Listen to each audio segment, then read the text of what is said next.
Okay, students, today's topic subject and predicate. तो आज हम लोगों का जो टॉपिक है वो सब्जेक्ट और प्रेडिकेट है. ठीक है. Every sentence consist of two parts, यानी हर सेंटेंस के दो पार्ट्स होते हैं. एक पार्ट होता है सब्जेक्ट और दूसरा पार्ट होता है प्रेडिकेट. तो जो जैसे कि फॉर एग्जाम्पल के लिए बताया गया है, Ashok is an intelligent boy, यानी कि अशोक एक समझदार लड़का है.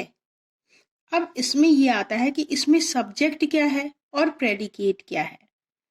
तो जब हम लोग किसी भी पर्सन या थिंग के नाम को लेते हैं तो वो सब्जेक्ट होता है, और वो जो पर्सन या थिंग जो वर्क कर रहा होता है, यानी उसके द्वारा जो भी काम किया जा रहा होता है, उसको हम लोग प्रेडिकेट कहते हैं. जैसे अशोक, अशोक एक पर्सन है, अशोक उस पर्सन का नाम अशोक है.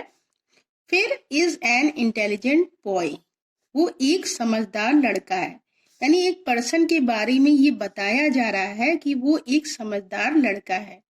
तो इसमें इज एन इंटेलिजेंट बॉय एक आपका प्रेडिकेट हो जाएगा.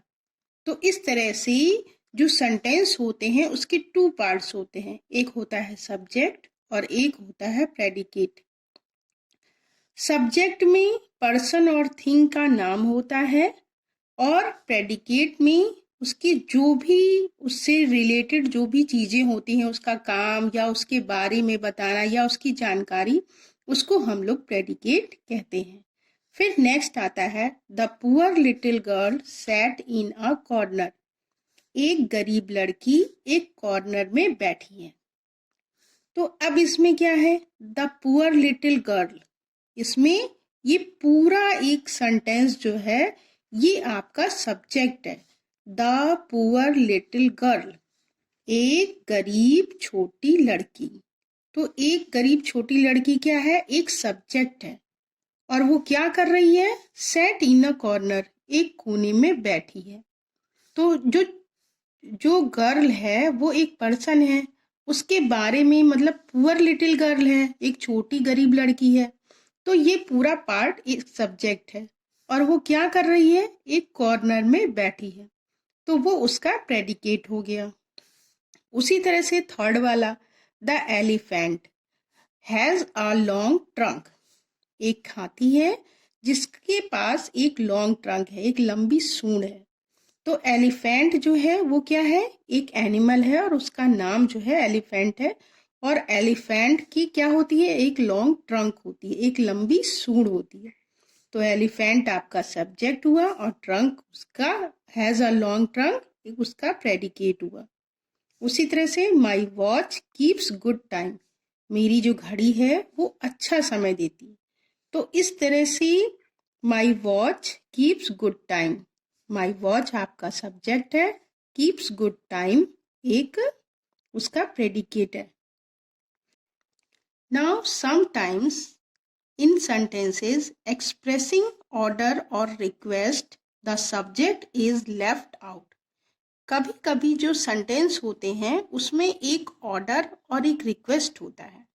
जब किसी सेंटेंस में ऑर्डर या रिक्वेस्ट होता है किसी पर्सन के द्वारा, तो उसमें जो सब्जेक्ट होता है कभी कभी लेफ्ट आउट हो जाता है, यानी वो छूट जाता है या छुपा होता है. लेकिन ऐसा नहीं होता कि उसमें सब्जेक्ट नहीं है.